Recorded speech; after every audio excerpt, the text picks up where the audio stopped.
Сиз дуаны кандай жасайсыз? Кандай акыбалдарда? Дуаны дагы кылыш үчүн илим алып, адам тажрыйба менен келет экен да. Дуаны ар кандай абалда жасай берем.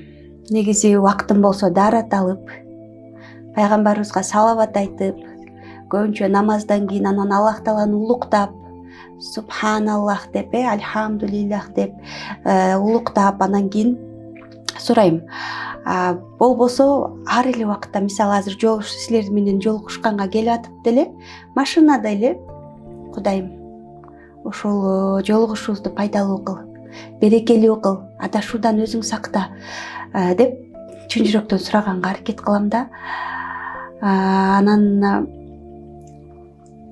жанагы динди түшүнбөгөн кезде бир нерсеге керек болгондо эле дүйнөнүн эле эме ишин сурайсың да, бирок динге келип өзүңдү тааныгандан кийин Кудайдан бул ички тынчтыкты көбүрөөк сурап калат экенсиң. Ошол.